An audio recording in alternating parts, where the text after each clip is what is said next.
Hello students of Standard 10. In geography, you are learning about the natural vegetation of India.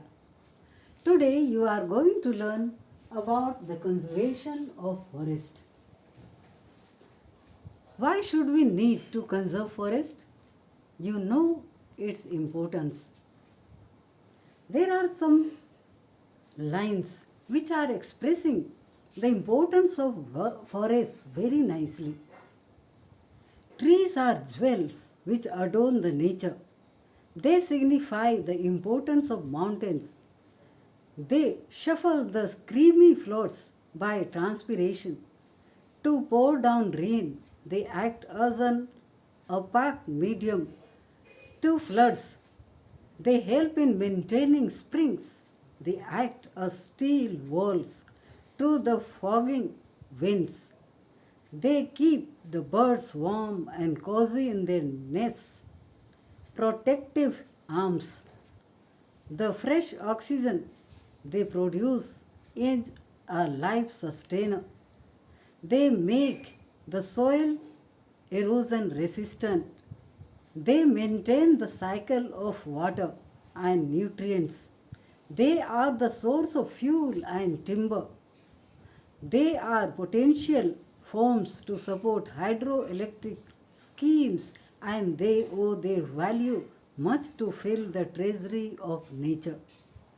So, how useful and important is the forest?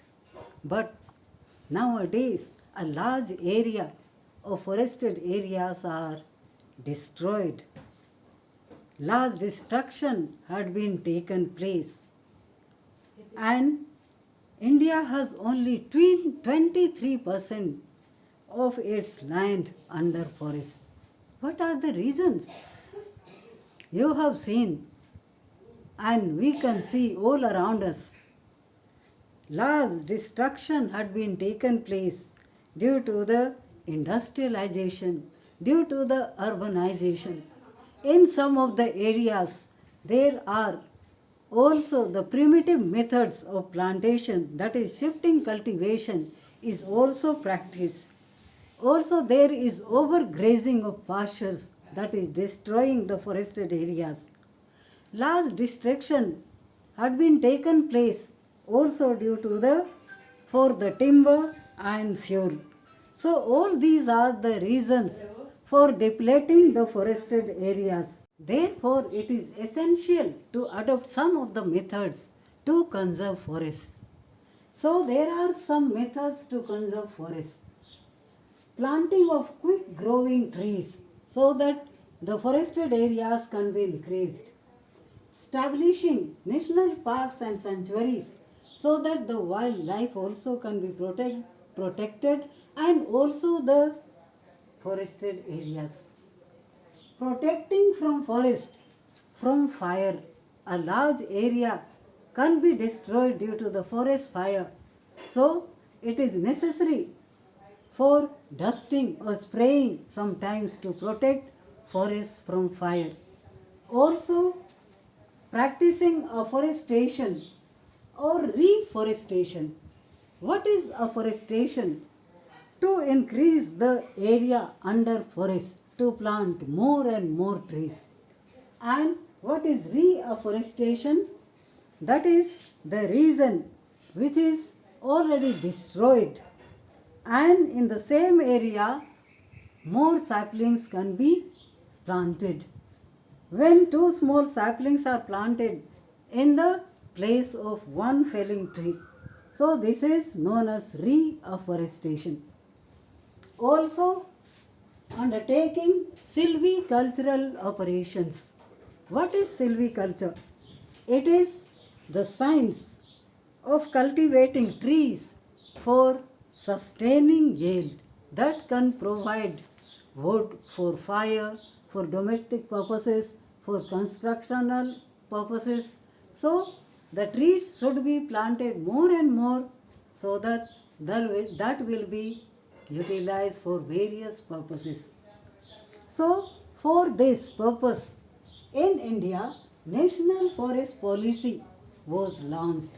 It was launched in 1952 and again it was renewed in 1988, and it was based on the objectives for the protection, conservation and development of forests.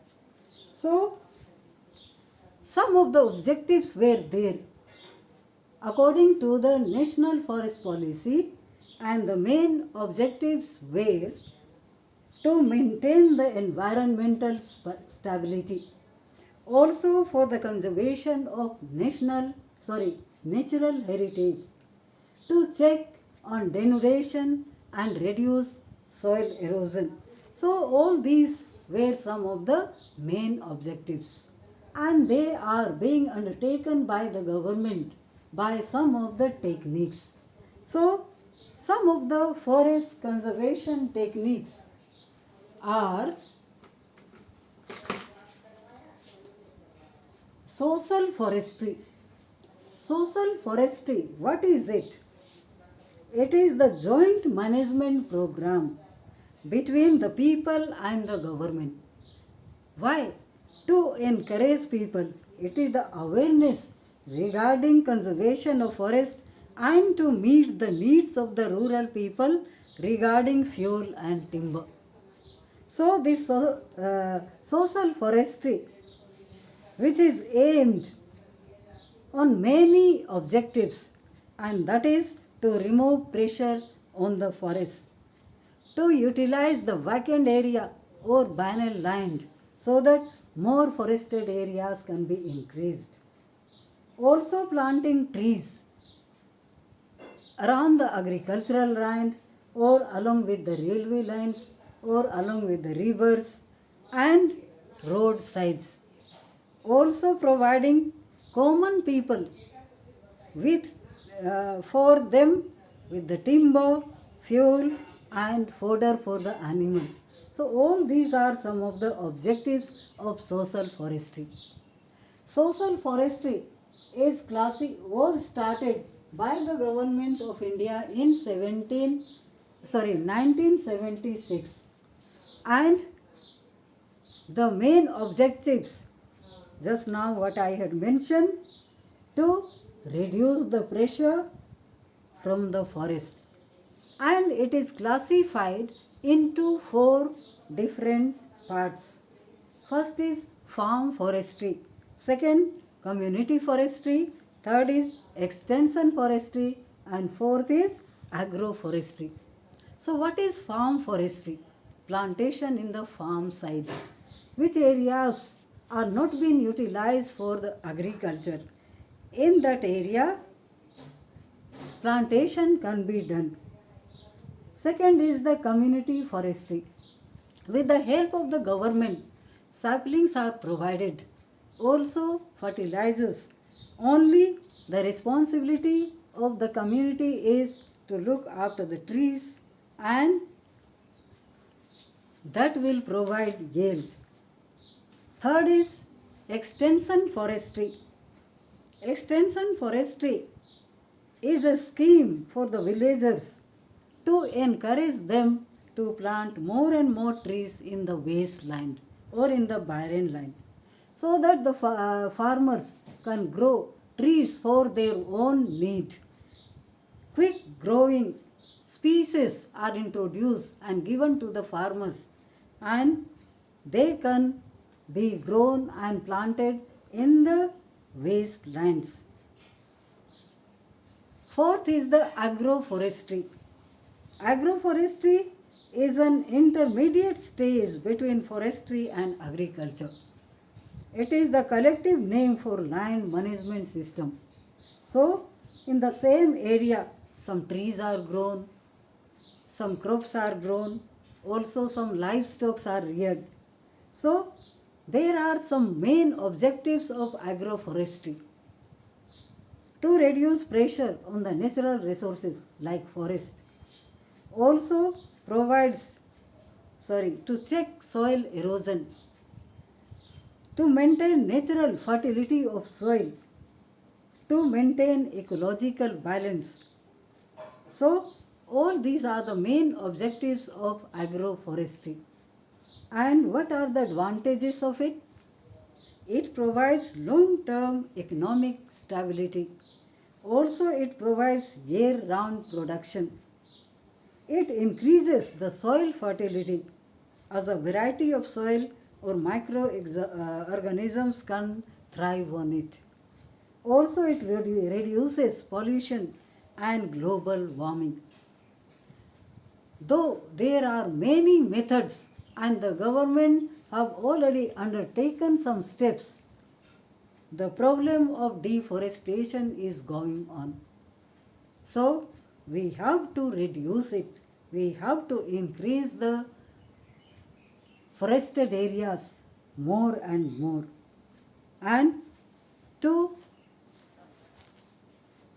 provide or bring awareness among the villagers, one Mahotsav is celebrated every year. So, it is encouraging people to plant more and more trees so that there will be greenery on the earth and the land of India will increase the forested areas. Thank you.